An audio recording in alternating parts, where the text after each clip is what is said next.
Hi friends, welcome to my channel wild India travels. পেছনে দেখা যাচ্ছে প্রচণ্ড সুন্দর লাগছে কাঞ্চনজঙ্ঘার ফুল রেঞ্জ।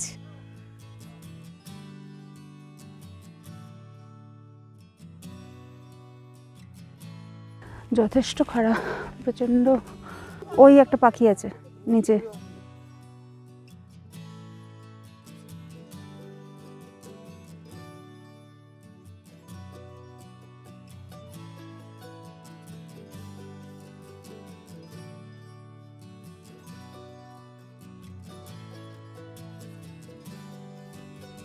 দীর্ঘ সময় গৃহবন্দী থাকার পর বেরিয়ে পড়ার আনন্দই আলাদা।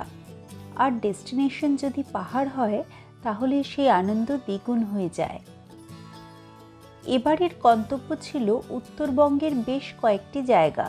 প্রকৃতির সাথে সাথে ছিল পাখির সন্ধানে ঘোরাঘুরি। দেখেছি বিভিন্ন জায়গায় অপূর্ব কিছু প্রাকৃতিক দৃশ্য। শুনেছি সাধারণ গ্রামের মানুষের সরল জীবনের গল্প। স্বাদ নিয়েছি ঘরোয়া খাবারের, আর সাথে সাথে চলেছে পাখি এবং প্রজাপতির খোঁজ। বেশ কয়েকটি পর্ব জুড়ে এই সমস্ত গল্প শোনাবো আপনাদের। আপনি যদি নতুন হন এই চ্যানেলে, প্লিজ সাবস্ক্রাইব করুন এবং বেল আইকনে ক্লিক করতে ভুলবেন না। শিয়ালদা থেকে দার্জিলিং মেলে কয়েকজন বন্ধু এবং পরিবার সমেত রওনা দিলাম নর্থ বেঙ্গলের উদ্দেশ্যে। কলকাতা থেকে প্যাকেজ ট্যুর হিসেবে অ্যারেঞ্জ করা হয়েছিল। ট্রেনে ওঠার আগেই আমাদের স্যানিটাইজেশন কিট প্রোভাইড করা হয়েছিল। সম্পূর্ণ প্ল্যানটি নিয়ে কারুর সাহায্য ছাড়া নিজেরাও ঘুরে আসতে পারেন এই জায়গাগুলি থেকে। এই ভিডিওতে বলবো সেঞ্চুয়াল ওয়াইল্ড লাইফ স্যাঞ্চুয়ারির মধ্যে অবস্থিত চটকপুর ঘোরার ডিটেলস।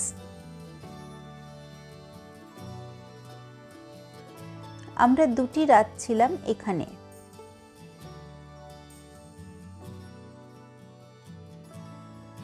এনজিপিতে নেমে আগে থেকে রিজার্ভ গাড়ি নিয়ে সোজা চলে গেলাম চটকপুর। সময় লাগলো 3 ঘন্টার কাছাকাছি।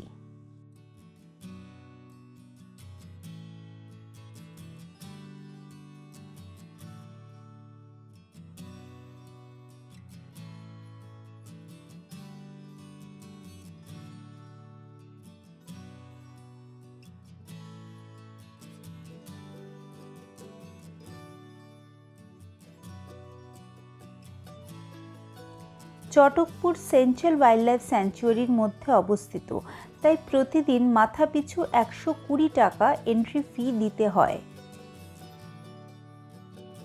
রাস্তা খুবই খারাপ, গাড়িতে বেশ জার্কিং হয়। সময় সাপেক্ষ হলেও অ্যাডভেঞ্চারাস এই পথে ট্রেক করে চটকপুর যেতে পারলে মন্দ লাগবে না।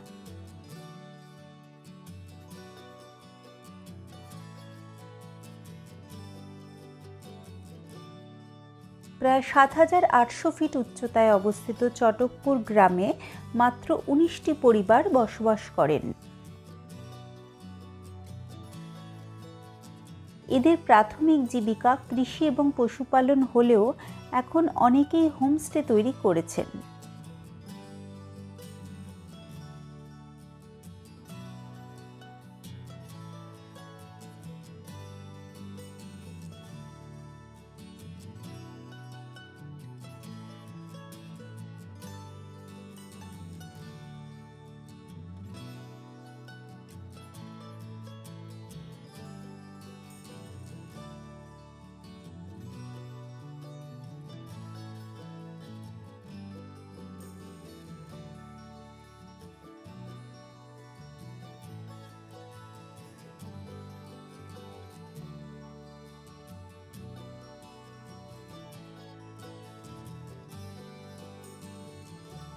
হোমস্টের জানলা দিয়ে দেখা যায় কাঞ্চনজঙ্ঘা।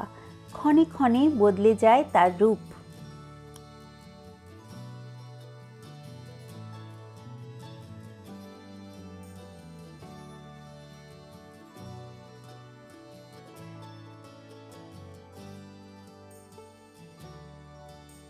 মানে এই এত সুন্দর লাগছে এখান থেকে, মানে আমাদের হোমস্টেটা যেখানে, হোমস্টে থেকে এত ভালো ভিউ, আমি first time in my life.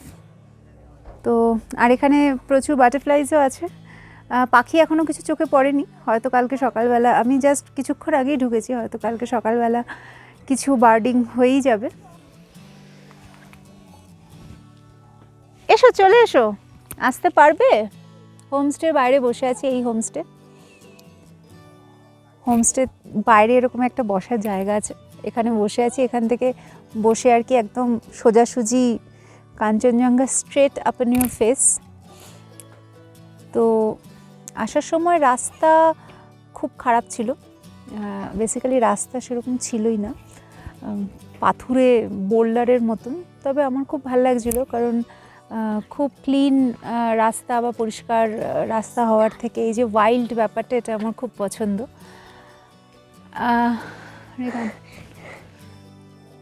কেমন লাগলো তোমার এখানে এসে? কেমন লাগছে বলো? ভালো। ভালো? কতটা ভালো? এতটা ভালো? আচ্ছা, জায়গাটার নাম? চটকপুর।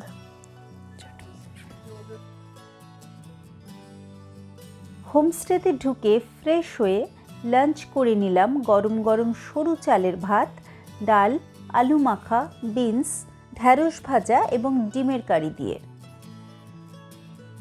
রান্নার স্বাদ ঘরোয়া এবং ফ্রেশ।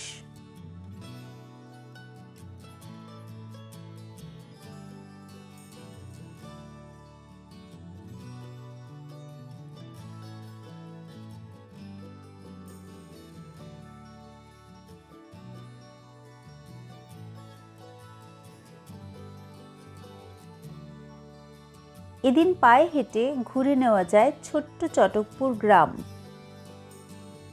অথবা কিচ্ছুটি না করে শুধু কাঞ্চনজঙ্ঘার উদার ব্যাপ্তির দিকে তাকিয়ে বসে থাকা যায় সমস্ত বিকেল।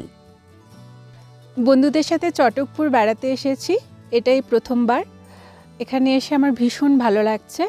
আমরা হোমস্টেতে আছি, আর এই রুমের সামনে থেকে এত সুন্দর কাঞ্চনজঙ্ঘার যে দৃশ্য, এ তো মানে বর্ণনা করতে পারবো না আমি।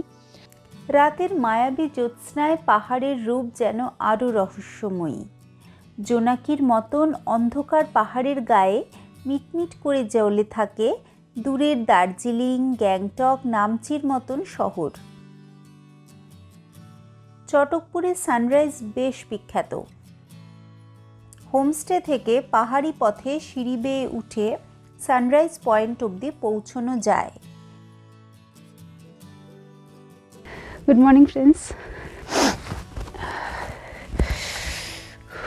সকালবেলা আমাদের হোমস্টে থেকে বেরিয়ে এই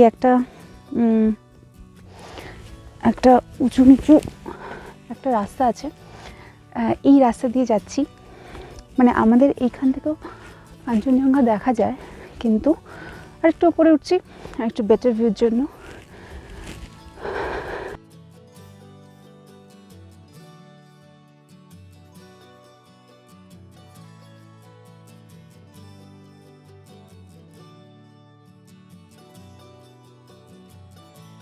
এখানে একটি ওয়াচ টাওয়ারও আছে।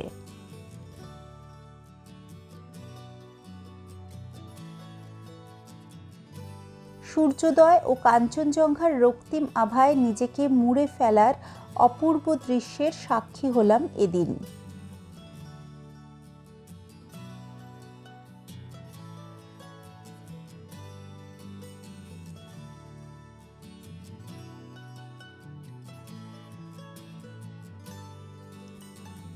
সানরাইজের পর একটু আলো ফুটতেই শুরু হলো পাখি দেখা। এই পাখি দেখার গল্প নিয়ে সেপারেট একটি ভিডিও বানাবো। সেখানে বলবো চটকপুরে ঠিক কোথায় কোথায় বার্ড ওয়াচিং করা যায় বা আমরা কি কি পাখি পেয়েছি সেই ডিটেলস। ওই একটা পাখি আছে নিচে, ওই যে নিচে ওই যে জঙ্গল, ওই ঘাসটা ওর তার তলায় কিছু একটা ফরেজিং করছে। গ্রামটা ভীষণ সুন্দর, মানে যদি কেউ সানরাইজ দেখে জাস্ট গ্রামটা একটুখানি ঘুরে দেখে তাহলেও তার খুব ভালো লাগবে। তবে হ্যাঁ, রাস্তাটা এমনি ইজি, মানে সেরকম কঠিন কিছু না, একটু চড়াই তো থাকবেই, পাহাড়ে এসছি যখন সামান্য একটু চড়াই বা এখন আর কি নামছি তখন অতটা অসুবিধে হচ্ছে না, একটু দেখে দেখে আর কি পা ফেলতে হচ্ছে, বাট ভেরি ইজি। মানে এই রাস্তা দিয়ে যাওয়াটা basically it's not a big deal. বয়স্ক লোকেরাও দেখলাম অনেকে চলে এসছেন উপরে, তো যারা বয়স্ক তারাও আসতে পারেন ইজিলি। এগুলো সব ছোটো ছোটো হোমস্টে বিভিন্ন,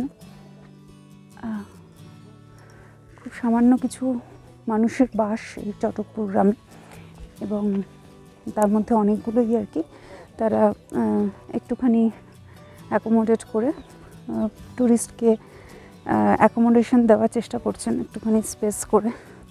রাস্তা এই যে এই রাস্তা,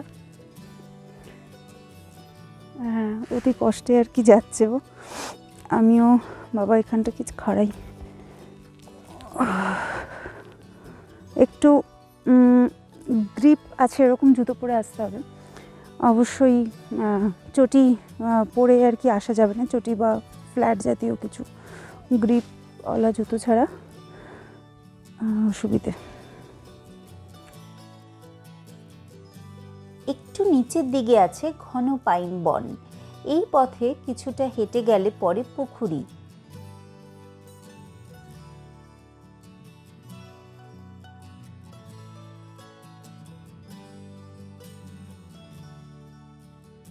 এই জলাশয়ে জল বাইরে থেকে ঢোকার বা বেরোবার পথ নেই। স্থানীয় মানুষের বিশ্বাস অরণ্যের অধিষ্ঠাত্রী ঈশ্বরের বাস এখানে, পুজোও হয়। গা ছমছমে পুকুরির এই পথে একা বা দুজনে গেলে ভালো। স্থানীয়রা বলেন প্রচুর মানুষ একসাথে এখানে গেলে দেবতা রুষ্ট হন। প্রকৃতিকে শান্তিতে থাকতে দেবার এই অতিপ্রাকৃতিক নিয়মের জন্য জায়গাটি বেশ ভালো লেগে গেল। চটকপুর থেকে একদিনের ট্রিপে ঘন্টা 1.5-2 দূরত্বে ঘুরে আসা যায় দার্জিলিং বা তাগদা, তিনচুলে, লামাহাটা, লেপচা জগতের মতন স্পট।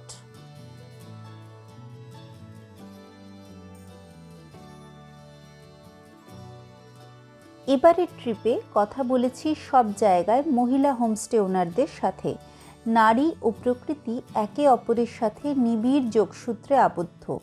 মহিলারা কিভাবে আন্তরিকভাবে তাদের সাধারণ ঘর ও ঘরোয়া রান্নার আন্তরিকতাকে সম্বল করে এবং ট্যুরিজমের ওপর নির্ভর করে তাদের অর্থনৈতিক কাঠামোকে দৃঢ় করেছেন, সেই গল্প শুনব চটকপুরের দ্বিতীয় পর্বের ভিডিওতে। কেমন লাগলো এই পর্ব আমাকে জানান কমেন্ট করে। ভালো লাগলে লাইক করুন। ইনস্টাগ্রাম এবং এফবিতেও ওয়াইল্ড ইন্ডিয়া ট্রাভেলসকে ফলো করুন। আমার একটি ব্লগ আছে wildindiatravels.com, যেখানে আমি নিয়মিত লেখালেখি করি। চটকপুরকে নিয়েও ডেডিকেটেড লেখা থাকবে ব্লগে।